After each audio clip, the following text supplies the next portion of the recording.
로마서 4장 1절에서 3절까지의 말씀을 저와 여러분이 교독하도록 하겠습니다. 그런즉 육신으로 우리 조상인 아브라함이 무엇을 얻었다 하리요?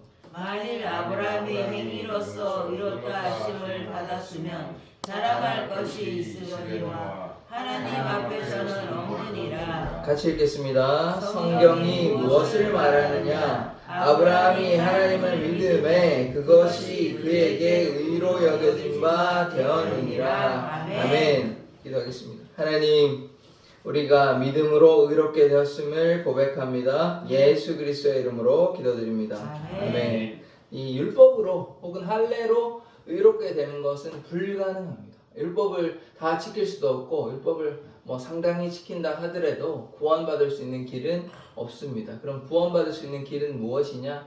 오직 예수를 믿음으로 구원함을 얻는 것입니다. 계속해서 이 비교를 하고 있어요. 이제 대조를 하고 있는데 율법과 할례, 대조되는 거 뭐냐? 예수를 믿는 혹은 예수의 보혈. 예수의 보혈의 권세로 우리가 구원을 받고 있다. 그것을 생각하시면 되는 것입니다. 그러니까 분명한 기준이 있어요. 그러니까 무슨 선한 행위를 한다, 하나님 말씀을 따라간다 이런 건 좋은데 시작점이 있어요. 시작점은 뭐냐? 예수의 보혈의 권세를 의지하고 예수의 보혈의 권세의 능력을 믿을 때 그러므로 관계가 회복되고 그래서 구원을 받는다는 것입니다. 율법의 행위로서 구원받을 수 있는 것은 구원을 받을 수 있는 사람은 아무도 없습니다. 율법으로는 길을 안내하는 안내 역할을 합니다. 그러니까 순서가 계속해서 제가 시작점이란 말을 사용하고 있는데 예수를 믿고 그 다음 율법을 지키는 것, 예수를 믿고 계명을 지키는 것은 좋은 일이지만 예수님을 믿지 아니하고 보혈의 권세가 없고 관계가 회복되지 않는 상태에서 그냥 율법을 지킨다 혹은 여러 가지 계명을 지킨다, 다른 이야기인 것입니다. 그래서 시작점이 중요한 거예요. 시작점이. 그래서 믿는 것이 중요한 거예요. 우리가 어떤 행위로 무슨 선한 행위를 많이 했다, 구원받을 수 있는 것은 아닙니다. 좋은 일이긴 하죠. 나쁜 일이 아닙니다. 좋은 일이고 하나님께서 기뻐하시는 일인데 선한 행위로 구원받는 건 아니에요. 뭐로 구원받냐? 우리가 선한 행위가 없어도, 그래서 제가 어젠가요 며칠 전에 얘기했던 것 같은데 예수님께서 죽으실 때 십자가에 달려 돌아가실 때 강도가 있었잖아요. 한편의 강도가 선한 게 뭐가 있습니까? 강도가 악한 일을 했는데, 그런데 뭐로 구원받죠? 예수님을 믿었어요. 예수님께서 구원자인 것을 믿었단 말이에요. 그러니까 예수의 보혈의 권세로 그가 악한 자였지만, 그가 십자가형에 처할 만큼 악한 자였지만, 그러나 그가 그것을 예수님을 믿음으로 말미암아 예수의 보혈의 권세를 믿음으로 말미암아 구원받은 거예요. 그가 무슨 선한 행위를 했습니까? 선한 행위 한 게 없어요. 아무것도 없어요. 그런데 그러니까 결국 우리에게 무엇을 말하냐? 우리가 선한 행위를 했고 착하게 살고 이것이 중요한 게 아닙니다. 구원받는 것은 우리의 착함과 상관이 없어요. 물론 예수를 믿으니까 선하게 살고 예수를 믿으니까 착하게 살죠. 그런데 예수를 믿는 것이 중요하다는 것입니다. 행위가 중요한 것이 아니에요. 그래서 강도도 선한 게 아무것도 없잖아요. 그런데 예수를 믿으니까 보혈의 권세로, 믿음의 권세로 그렇게 구원을 받게 된다면 우리도 마찬가지인 거예요. 우리가 믿음으로 구원받는 것입니다. 신앙이 오래됐다고 해서 구원받는 것이 아니고, 전도 많이 했다, 말씀 많이 읽었다, 기도 많이 했다 구원받는 것이 아닙니다. 시작점은 예수를 믿어서 전도하고 예수를 믿어서 우리가 봉사하고 예수를 믿어서 말씀과 기도로 나아가는 것이지, 말씀과 기도, 물론 말씀과 기도 많이 하면서 하나님을 알게 되죠. 그런데 예수를 믿는 것, 십자가의 그 권세, 예수의 보혈의 권세를 믿는 것이 중요한 것입니다. 그래서 믿음이 가장 중요한 거예요. 다른 종교도 믿음이 중요하지만 기독교에서 가장 중요한 것은 믿음이에요.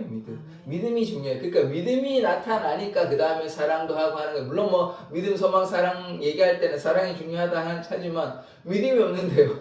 믿음이 없는 무슨 사랑이 있습니까? 물론 사랑이 믿음으로 나타나는 것이지만, 그래서 믿음이 중요하다는 것을 우리가 꼭 알기를 원합니다. 자, 1절 보시면 그런즉 육신으로 우리 조상인 아브라함이 무엇을 얻었다 하리요.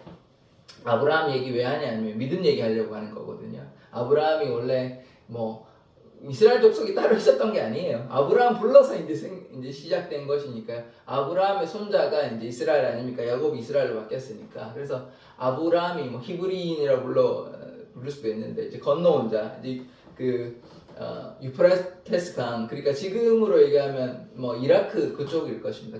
거기서 이제 따로 이제 떠나라고 우상 가득한 도시 이제 그래가지고 아버지하고 떠났잖아요 데라. 그래서 거기서 떠나고 그래서 결국은 뭐냐면 우리가 두 가지를 기억해야 되는데 언약과 믿음이에요. 언약과 믿음. 하나님께서 아브라함에게 약속하신 거 밤에 별을 봐라. 그래서 이 내 자손이 이렇게 많아질 거라는 약속, 말씀으로 한 약속, 언약. 다른 건 두 가지는 뭐냐? 그걸 믿었다는 거예요. 누가요? 아브라함이요. 그래서 믿음과 약속 이것이 중요한 것입니다. 그 얘기를 왜 하냐? 바울이 왜 이야기를 하냐? 자꾸 유대인은 율법 할례 얘기하니까 그게 중요한 게 아니다. 믿음이 중요하다. 그래서 아브라함의 믿음을 이야기하고 있는 것입니다. 자, 2절 보시면 만일 아브라함이 행위로서 의롭다 하심을 받았으면 자랑할 것이 있으려니와 하나님 앞에서는 없느니라. 자랑할 것이 없다는 거예요. 행위로 구원받을 수는 없다는 것이. 아브라함이 뭘 선한 행위를 해서 하나님께서 아브라함 너 착하네 이렇게 해서 불러주신 게 아니에요. 너가 선한 행위를 해서 불러주신 게 아니고 뭐 왠지는 저도 모르죠. 하나님께서 어쨌든 아브라함을 불렀어요. 부른다는 게 중요한 것입니다. 우리는 뭐 자격이 있는 것이 아니에요. 어떤 사람이 구원을 받았다. 자격이 있어서 구원받는 것이 아니에요. 그럼 뭐 때문에 구원받냐? 은혜로서 구원받는 거예요. 은혜로서. 하나님께서 뭐 우리가 뭘 잘해서가 아니라 하나님께서 우리를 불러주신 그것 자체가 은혜인 거예요. 그래서 아브라함을 불러주신 건 은혜인 거다. 은혜인 것입니다. 그래서 아브라함을 불러주셔서 이제 하나님의 백성을 삼아주셨고 그래서 이스라엘 민족이 나오게 되는 것인데요. 그래서 아브라함에게 무슨 선한 행위가 있나 이런 건 전혀 아닙니다. 뭐가 선한 행위가 있습니까? 우상도시 가운데 있고 하나님 보시기에 악한 것 아닙니까? 그래서 선한 것은 없어요. 그러나 하나님께서 아브라함을 불러서 하나님의 백성으로 삼아주신 것이죠. 그래서 그 자손이 아까 두 가지 얘기한 것처럼 언약과 믿음, 약속을 통해서 그 약속을 또 어떻게 합니까? 이루시잖아요. 그래서 뭐 75명밖에 애굽에 안 갔는데 나중에 어떻게 됐습니까? 60만, 남자만 60만이 됐으니까요. 그 뒤에는 다윗이 이제 인구조사를 하는데요. 130만이 됩니다. 130만. 그러면 거기 한 4 정도 곱한다면, 왜냐하면 남자만 얘기하는 거니까요. 400만이 넘죠. 그래서 4,500만에 가까운 굉장한 그런 인구가 되는 것입니다. 그래서 하나님의 약속은 어떻게 되냐? 실행이 되는 것이죠. 하늘의 별과 같이 진짜 75명이 뭐 몇백만이 된다는 게 이게 말처럼 쉬운 일이 아니잖아요. 그 심지어 애굽에서는 그 나중에는 뭐 노예로 삼고 뭐 고난 당했지만 그러나 그들이 죽지 않고 또 산파들이 그들을 살려주고 대표적으로 살아난 사람 누굽니까? 모세 아닙니까? 그래서 하나님께서 지켜주시고 보호하시니까 하나님의 약속은 반드시 성취가 된다. 그래서 하나님께서 이스라엘 백성에게 약속하신 것이 성취가 된다면 우리에게도 말씀하신 것은 반드시 성취가 되는 것입니다. 그래서 약속과 믿음, 언약과 믿음을 우리가 계속해서 보고 있는 것입니다. 3절 보시면 성경이 무엇을 말하느냐? 아브라함이 하나님을 믿음에 그것이 그에게 의로 여겨진 바 되었느니라. 지금 뭐 얘기하냐면 그 지난번에 어제 얘기했던 믿음으로 의롭게 된다는 거거든요. 그래서 이거를 이제 한자로 믿음으로 의롭게 칭한다. 이신칭이 믿음으로써 의롭다 칭한다 얘기하고 있는 건데 아브라함은 예를 들고 있는 것이에요. 우리 이제 왜냐하면 유대 족속에게 아브라함은 믿음의 조상이고 대단히 선구자 아닙니까? 그러니까 아브라함 얘기를 꺼내 와서 바울이 아브라함도 무슨 선한 행위를 해서 된 게 아니고 율법으로 된 게 아니고 하나님께서 아브라함을 부르시고 아브라함이 믿어서 의롭게 되었다. 율법으로 의롭게 된 것이 아니라 물론 아브라함이 할례를 받았습니다. 그러나 할례가 중요한 것이 아니라 시작점이 뭐냐? 믿음이라는 것입니다. 믿음으로 의롭게 되었다는 이야기를 하고 있는 것이에요. 그래서 우리에게도 이제 계속해서 말씀하시는 것이 무엇이냐면 우리가 뭐 신앙생활 하는 거 참 중요하지만 제가 아까 계속해서 강조해서 말씀드린 것처럼 예수의 보혈, 예수의 십자가, 예수를 믿는 것이 중요한 것입니다. 그 믿음이 없으면 우리가 구원받을 수 없어요. 주 예수를 믿으라 그리하면 너와 내 집이 구원함을 얻는 것입니다. 예수를 믿는 믿음이 없는데 무슨 소용이 있는 것입니까? 그러니까 믿음이 중요한 것입니다. 그런데 조금 이거를 좀 구분해서 이해하셔야 돼요. 물론 구약은요 오실 메시아에 대한 이야기가 많습니다. 그런데 아브라함이 예수를 알았냐 이 얘기는 좀 달리 보아야 하는 것입니다. 그러니까 구약 백성이 물론 뭐 다윗이나 뭐 소수의 사람 같은 경우는 예수를 이렇게 뭐 주께서 오른편에 계시는 걸 봤다. 다윗 같은 경우 나중에 인용을 하기 때문에 몇몇 사람들은 이제 미리 그리스도를 이렇게 본 사람들은 소수이긴 하지만 있습니다. 그런데 구약 백성들이 예수님을 만났냐 이렇게 얘기하면 좀 얘기가 달라지는 거거든요. 그러니까 이게 좀 얘기하면 좀 복잡하긴 한데 예수님께서 구약에 있으셨습니다. 없으셨던 것이 아니에요. 삼위일체 하나님은 창조 때부터 있었습니다. 그런데 예수로 말미암아 구원받는다는 것을 구약 백성에게 적용하는 것은 좀 다르게 우리가 보아야 하는 것입니다. 예수님 오시지 않았잖아요. 만난 적이 없는데 어떻게 구원을 받습니까? 그러니까 조금 우리가 오실 메시아에 대한 예표가 있죠. 그게 뭐냐면 뭐 율법이고 제사이긴 한데 아브라함이 예수를 믿어서 구원받는다 이렇게 얘기하면 좀 다른 이야기 아닙니까? 예수님을 만난 적이 없는데요.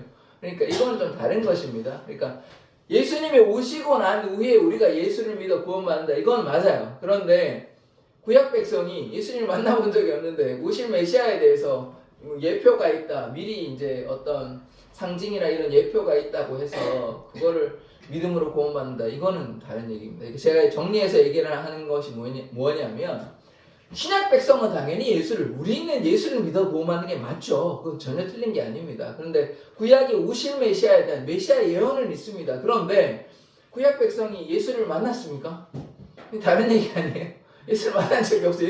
예수가 성육신하시지 않았어요. 물론 그리스도의 선현이라고 해서 어려운 말로 미리 나타나셨다는 거거든요. 이를테면 아브라함의 세 천사 중에 한 명이 예수님이시고 또 모세에게 떨기나무 가운데 나타나신 것도 예수님이고 그 다음에 느부갓네살 신상에게 절하지 않아가지고 다니엘의 세 친구 있지 않습니까? 그 사람들도 그 나타났던 천사가 누구냐면 예수님이라고 이렇게 보기도 하고 또 기드원에게 나타난 것도 예수님의 현현이 아닌가 이렇게 보긴 하지만 소수잖아요. 일반 백성이 그러면 예수를 안다 그러면 성경에 나와야죠. 예수님을 만났다라든지 뭐 이렇게 그런 게 아닙니다. 우리가 이제 나중에 그것을 이제 좀 이게 너무 좀 신학적인 얘기이긴 한데 어쨌든 제가 정리해서 얘기하면 뭐냐면 믿음으로 구원받는데 그것을 구약 백성이 예수를 믿어 구원받는다 이렇게 얘기하기 힘든다는 거예요. 다른 말로 아브라함이 예수를 믿어서 구원받는다 이건 아니라는 거예요. 이건 아니라 구분해서 보아야 됩니다.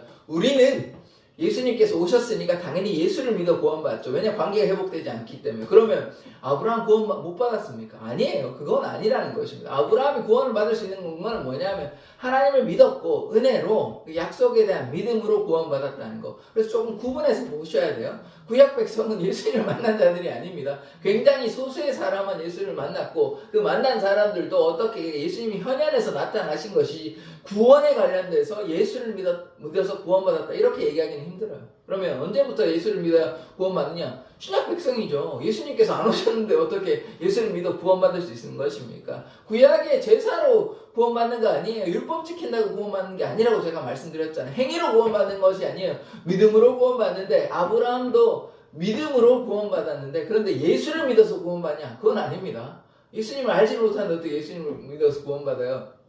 하나님을 믿음으로 구원받는 것입니다. 그래서 이 믿음을 우리가 좀 구분해서 보셔야 돼요. 그럼 구약 백성이 구원을 받지 못하냐? 그건 아닙니다. 하나님을 잘 믿고 섬기고 이렇게 하면 그들에게도 구원의 길이 열려있고 지금 우리가 생각하는 그거를 그대로 적용시키기는 힘들어요. 왜냐하면 구약 백성은 뭐 부활에 대한 개념이 나중에 생기고 그 다음에 그 명생이라는 개념도 나중에 생기는 것입니다. 포로기에 나라가 망하고 이제 메시아가 오고 뭐 그래서 그 이후에 생기는 것이지 뭐 처음부터 그걸 다 알고 있었다 그렇게 보기 힘듭니다. 그래서 좀 구분하셔서 이해하셔야 되고 오늘도 믿음을 얘기하는 것이 아브라함이 예수를 믿어서 구원받는다 이건 아닙니다. 여기서 믿음은 근데 우리에게 적용시킬 때는 당연히 예수를 믿어 구원받는 것이죠. 그래서 잘 구분해서 이해하시기를 원합니다. 그래서 정리하면 무엇이냐? 믿음으로 의롭게 되는 것입니다. 예수의 보혈로 의롭게 되는 것이에요. 그래서 뭐 율법이나 행위로나 할례나 구원을 받는 것이 전혀 아닌 것입니다. 이것을 구분해서 우리가 믿음으로 의롭게 되었다는 것, 우리가 무슨 선한 행위를 많이 하고 전도를 많이 하고 봉사를 많이 하고 신앙이 오래되어서 구원받는 것 절대로 아닙니다. 믿음으로 구원받는 것입니다. 그래서 믿음으로 구원받았으니 그럼 우리가 어떻게 해야 되냐? 날마다 하나님과 발맞추어 걸어가야 되는 것이죠. 하나님께서 원하시는 일을 감당해야 하는 것이죠. 하나님께서 원하시는 일은 무엇이냐? 하나님의 사랑을 세상 가운데 증거하는 것입니다. 그래서 우리가 하나님의 그 사랑을 깨닫고 주위의 사람들에게 하나님의 사랑을 증거하는 것이 하나님의 나라가 확장되고 하나님의 나라가 건설되고 그것이 하나님께서 기뻐하시는 것입니다. 그 두 가지 말씀하셨잖아요. 어떤 얘기를 하셨냐면 예수의 증인되라는 얘기하셨고 아버지와 아들과 성령의 이름으로 세례를 베풀라고 이야기하셨습니다. 누구의 말이냐? 예수님의 말입니다. 그래서 예수님의 이 명령을 우리가 어떻게 해야 되냐? 순종해야 되죠. 왜냐하면 우리에게 말씀하셨으니까요. 제자들에게 얘기한 거가 누구에게 얘기한 것입니까? 우리에게 얘기한 것이잖아요. 우리가 예수님의 제자이고 우리가 하나님의 백성이라면 우리가 마땅히 하나님께서 원하시는 일을 하나님을 기쁘시게 하기 위해서 해야 하는 것입니다. 세례와 성만찬의 의미는 제가 뭐라고 말씀드렸습니까? 전도에 있는 것이에요. 우리가 세례받고 끝나는 거 아닙니다. 성만찬도 마찬가지예요. 우리가 오늘 뭐 빵을 먹었다, 포도주를 먹었다, 우리가 세례를 받았다 끝나는 거 아닙니다. 어디까지 가야 되냐? 하나님의 나라를 위한 헌신, 예수를 증거한 데까지 가야 세례의 의미, 성찬의 의미가 있는 것입니다. 제가 이미 그 설교 시간에, 세례 설교 시간에 또 성만찬의 설교 시간에 이미 말씀을 드렸습니다. 그래서 예수를 전하는 데까지 가는 자 되기를 원합니다. 그러할 때 하나님께서 우리를 기뻐하실 줄 믿습니다. 기도하겠습니다. 하나님, 우리가 믿음으로 이렇게 되었음을 고백합니다. 행위로서 구원받는 것이 아니라 믿음으로 구원받았음을 고백하오니 날마다 주님의 그 선하심을 믿고 신뢰하며 예수의 보혈의 권세를 의지하며 믿음으로 나아가는 자 되게 하여 주시옵소서. 예수 그리스도의 이름으로 기도드립니다. 아멘.